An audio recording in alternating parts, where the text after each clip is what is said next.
नमस्कार मित्रों, जैसा कि हम लोग प्रारंभ किए हैं दीनदयाल उपाध्याय गोरखपुर विश्वविद्यालय गोरखपुर के बीएड जो सीबीसीएस पैटर्न पर द्वितीय सेमेस्टर की परीक्षाएं होने वाली हैं से संबंधित फर्स्ट पेपर जिसका कोड है EDU BEd 106 school management and leadership से संबंधित महत्वपूर्ण प्रश्नों का संकलन। तो आइए एक हम लोग डिस्क्रिप्टिव प्रश्न पर विचार करेंगे और उसके बाद ऑब्जेक्टिव प्रश्नों को देखेंगे। तो आइए आज के डिस्क्रिप्टिव क्वेश्चन का पहला क्वेश्चन है, शैक्षिक प्रशासन के आवश्यकता एवं महत्व की विवेचना कीजिए। तो शैक्षिक प्रशासन के आवश्यकता एवं महत्व की विवेचना किया जाए तो शैक्षिक प्रशासन का महत्व एवं आवश्यकता हेडिंग बनाएंगे। इसके अंतर्गत शैक्षिक प्रशासन के महत्व को हम निम्नलिखित रूप में समझ सकते हैं। पहला है, शिक्षा के निर्धारण हेतु शिक्षा के उद्देश्यों शारीरिक विकास, मानसिक विकास, सामाजिक विकास, सांस्कृतिक विकास, नैतिक एवं चारित्रिक विकास, व्यावसायिक विकास, शासन तंत्र एवं नागरिकता की शिक्षा, राष्ट्र की आवश्यकताओं एवं आकांक्षाओं की पूर्ति, आध्यात्मिक समायोजन, पूर्ण जीवन की तैयारी आदि की प्राप्ति तभी संभव है जब शैक्षिक प्रशासन कुशल हो, स्थिर हो और बालक के व्यक्तित्व विकास करने में सहायक हो। यह शिक्षक और शिक्षार्थी दोनों की उपलब्धियों में वृद्धि वाला हो, यानी कि शैक्षिक प्रशासन जब कुशल होगा, स्थिर होगा, तभी बालक के व्यक्तित्व विकास करने में सहायक होगा। यह शिक्षक और शिक्षार्थी दोनों की उपलब्धियों में वृद्धि करने वाला होगा। अतः शिक्षा के निर्धारित उद्देश्यों की प्राप्ति हेतु शैक्षिक प्रशासन का विशेष महत्व एवं आवश्यकता है। दूसरा बिंदु, शैक्षिक अपव्यय व अवरोधक को दूर करने हेतु शैक्षिक प्रशासन की आवश्यकता एवं महत्व है। शैक्षिक प्रशासन की कुशलता अपव्यय और अवरोधन को रोकने में सहायक हो सकती है। अपव्यय से अभिप्राय बालक का बीच में ही पढ़ाई छोड़ देने से है। इससे राष्ट्रीय श्रम और धन दोनों का अपव्यय होता है। शिक्षा के क्षेत्र में यह बहुत ही खतरनाक स्थिति है। भारत में अपव्यय और अवरोधन की अवधारणा सबसे पहले 1929 ईस्वी के हर्टांग समिति के द्वारा दी गई थी। इस अपव्यय और अवरोधन की स्थिति जो है, अगर शिक्षा के क्षेत्र से दूर नहीं किया गया तो यह शिक्षा के क्षेत्र में बहुत ही खतरनाक स्थिति होती है। अवरोधक या अवरोधन से अभिप्राय होता है बालक का किसी कक्षा में बार बार 2 या 3 साल तक फेल होते रहने से है। इससे बालक की क्षमता और शक्ति का ह्रास होता ही है, साथ ही साथ राष्ट्रीय जन और धन दोनों का दुरुपयोग होता है। अच्छी शिक्षा के लिए प्रशासन को सुव्यवस्थित करना आवश्यक है, क्योंकि शिक्षा व्यवस्था के अनुरूप ही समाज का विकास होता है और देश का निर्माण होता है। अतः शैक्षिक प्रशासन अत्यंत महत्वपूर्ण है, इसकी महती आवश्यकता है। तीसरे बिंदु के अंतर्गत हम लोग शैक्षिक प्रशासन की आवश्यकता एवं महत्व के अंतर्गत लोकतंत्रात्मक व्यवस्था को मजबूत बनाने हेतु को शामिल कर सकते हैं, क्योंकि शैक्षिक प्रशासन लोकतंत्र को मजबूत बनाता है। यह शिक्षा में अवसरों की समानता को आधार बनाकर प्रत्येक नागरिक को समान रूप से शिक्षा प्रदान करता है। यह आज भी बदलती हुई परिस्थितियों में शिक्षा, शिक्षक और शिक्षार्थी को समायोजित करता है और सामाजिक, आर्थिक, राजनीतिक, सांस्कृतिक और शैक्षणिक दृष्टि से बालक का विकास करता है। इस प्रकार डिस्क्रिप्टिव प्रश्न जो 6 आते हैं उनमें से आपको 3 करना होता है।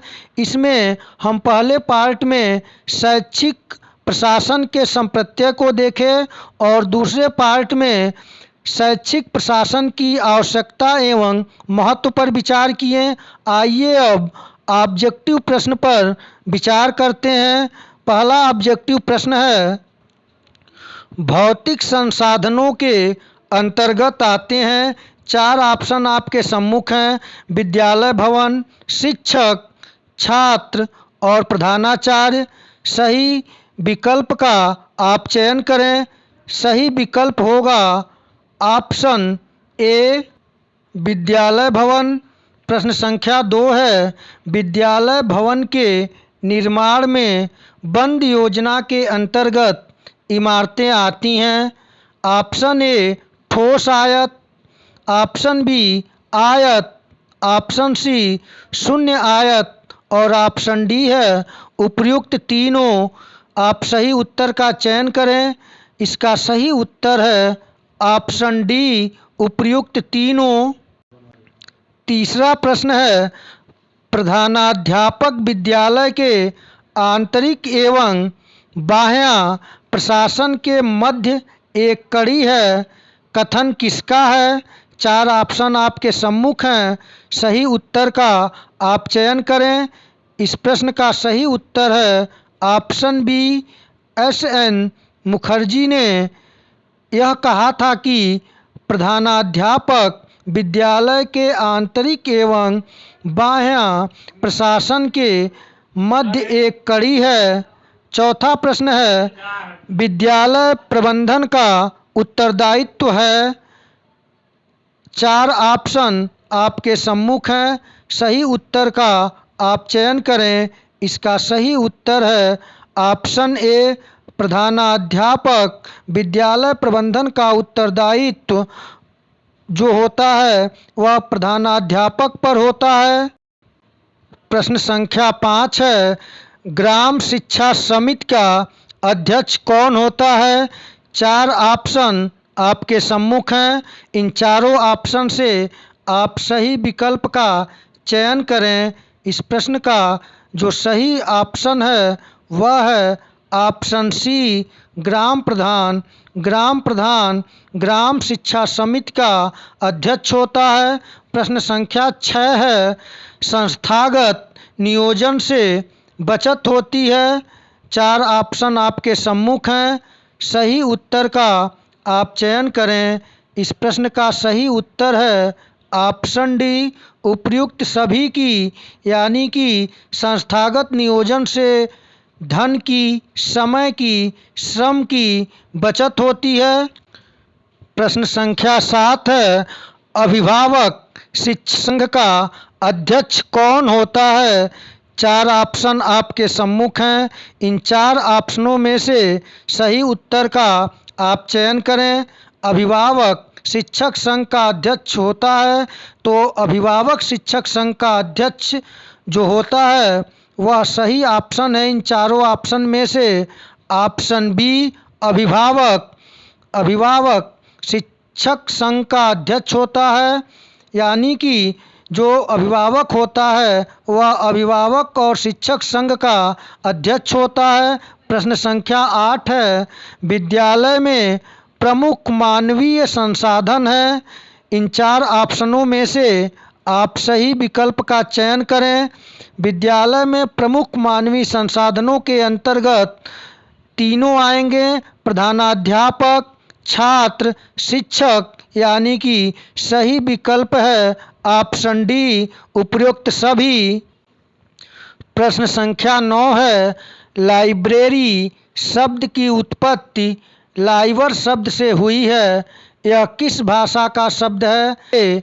आप सही विकल्प का चयन करें। इस प्रश्न का सही उत्तर है ऑप्शन सी, लैटिन भाषा का लाइबर शब्द से लाइब्रेरी शब्द की उत्पत्ति हुई है। प्रश्न संख्या 10 है, विद्यालय भवन का आकार होता है। 4 ऑप्शन आपके सम्मुख हैं, यू आकार, एल आकार, ई आकार और डी ऑप्शन है उपर्युक्त सभी। इस प्रश्न का सही विकल्प का आप चयन करें। इस प्रश्न का सही उत्तर है ऑप्शन डी, उपर्युक्त सभी। प्रश्न संख्या 11 है, खेल की आवश्यकता होती है। 4 ऑप्शन आपके सम्मुख हैं। इन 4 ऑप्शनों में से आप सही ऑप्शन का चयन करें। इस प्रश्न का सही उत्तर है ऑप्शन बी, शारीरिक विकास हेतु। प्रश्न संख्या 12 है, मानवीय प्रबंधन के घटक हैं। इन 4 ऑप्शन जो आपके सम्मुख हैं उनमें से सही उत्तर का आप चयन करें। मानवीय प्रबंधन के घटक हैं तो इस प्रश्न का सही उत्तर है ऑप्शन डी, शिक्षक, बच्चे और समुदाय मानवीय प्रबंधन के घटक हैं। प्रश्न संख्या 14 है, विद्यालय की बौद्धिक प्रयोगशाला है। 4 ऑप्शन आपके सम्मुख हैं। इन चारों ऑप्शन में से सही ऑप्शन का आप चयन करें। इसका सही उत्तर है ऑप्शन सी, पुस्तकालय। पुस्तकालय विद्यालय की बौद्धिक प्रयोगशाला है। अगला प्रश्न संख्या 15 है, शिक्षा प्रबंधन का प्रमुख कार्य है। 4 ऑप्शन आपके सम्मुख हैं। आप इन 4 ऑप्शन में से सही ऑप्शन का चयन करें। इस प्रश्न का सही उत्तर है ऑप्शन डी, नियोजन करना। अर्थात शिक्षा प्रबंधन का प्रमुख कार्य है नियोजन करना। प्रश्न संख्या 16 है, प्रधानाध्यापक में निम्नलिखित में किन गुणों का होना आवश्यक है।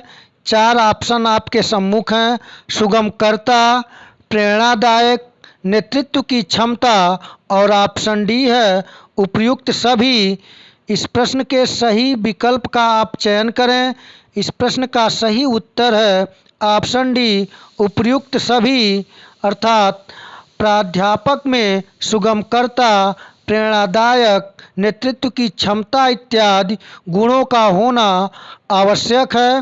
प्रश्न संख्या 17 है, विद्यालय में भवन, फर्नीचर, पेयजल एवं शौचालय आदि की व्यवस्था की जा सकती है। 4 ऑप्शन आपके सम्मुख हैं। इन 4 ऑप्शन में से आप सही ऑप्शन का चयन करें। इस प्रश्न का सही उत्तर होगा ऑप्शन डी, उपर्युक्त तीनों के सहयोग द्वारा विद्यालय में भवन, फर्नीचर, पेयजल एवं शौचालय आदि की व्यवस्था ग्राम शिक्षा समिति द्वारा के सहयोग से, अभिभावक शिक्षक संघ द्वारा के सहयोग से और समुदाय द्वारा सहयोग अपेक्षित है। तो इसका सही उत्तर ऑप्शन डी, उपर्युक्त तीनों के सहयोग द्वारा है। प्रश्न संख्या 18 है, विद्यालय प्रबंधन में महत्वपूर्ण भूमिका होती है। 4 ऑप्शन आपके सम्मुख हैं। ऑप्शन ए, प्रधानाध्यापक की। ऑप्शन बी, बच्चों की। ऑप्शन सी, शिक्षक की और ऑप्शन डी है उपर्युक्त सभी। तो इन 4 ऑप्शन से सही उत्तर का चयन करें। तो सही उत्तर यहाँ पे होगा ऑप्शन ए, प्रधानाध्यापक की। प्रश्न संख्या 19 है, लो कास्ट नो कास्ट वाली शिक्षण अधिगम सामग्री का निर्माण किया जा सकता है बाजार से वस्तुएं क्रय करके। ऑप्शन बी है शासन द्वारा प्राप्त सामग्री से। ऑप्शन सी है स्थानीय परिवेश में उपलब्ध वस्तुओं से और ऑप्शन डी है प्रधानाचार्य द्वारा प्राप्त कराई गई सामग्री से। इन 4 ऑप्शन से आप सही उत्तर का चयन करें। इस प्रश्न का सही उत्तर है ऑप्शन सी, स्थानीय परिवेश में उपलब्ध वस्तुओं से लो कास्ट और नो कास्ट वाली शिक्षण अधिगम सामग्री का निर्माण किया जा सकता है। प्रश्न संख्या 20 है, समय सारणी से बचत होती है। 4 ऑप्शन आपके सम्मुख हैं। आय की, समय और श्रम की, शिक्षण की और ऑप्शन डी है व्यय की। इन 4 ऑप्शन में से सही ऑप्शन का आप चयन करें। इस प्रश्न का सही उत्तर है ऑप्शन बी, समय और श्रम की। प्रश्न संख्या 21 है, पाठ्य सहगामी क्रियाकलापों के संचालन का दायित्व सौंपना चाहिए। ऑप्शन ए शिक्षकों को, ऑप्शन बी अभिभावकों को, ऑप्शन सी बच्चों को और ऑप्शन डी है जिला विद्यालय निरीक्षक को। इन 4 विकल्पों में से सही विकल्प का आप चयन करें। इस प्रश्न का सही विकल्प होगा ऑप्शन ए, शिक्षकों को पाठ्य सहगामी क्रियाकलापों के संचालन का दायित्व शिक्षकों को सौंपना चाहिए। प्रश्न संख्या 22 है, प्राथमिक और उच्च प्राथमिक विद्यालयों में शिक्षक छात्र का अनुपात क्रमशः है। 4 ऑप्शन आपके सम्मुख हैं। इन 4 ऑप्शन में से सही ऑप्शन का आप चयन करें। इस प्रश्न का सही उत्तर है ऑप्शन ए, 1:30 और 1:35, अर्थात कि एक शिक्षक पर 30 बालक प्राथमिक कक्षाओं में और उच्च प्राथमिक विद्यालयों में एक शिक्षक पर 35 छात्र का होना आवश्यक है। प्रश्न संख्या 23 है, समय सारणी का सर्वाधिक महत्वपूर्ण गुण है। 4 ऑप्शन आपके सम्मुख हैं। इन 4 ऑप्शन में से सही ऑप्शन का चयन करें। इस प्रश्न का सही उत्तर है ऑप्शन सी, लचीलापन। और प्रश्न संख्या 24 है, जो आज के इस वीडियो का अंतिम प्रश्न है, the nature of the administrative process पुस्तक किसने लिखी। 4 ऑप्शन आपके सम्मुख हैं। सही उत्तर का आप चयन करें।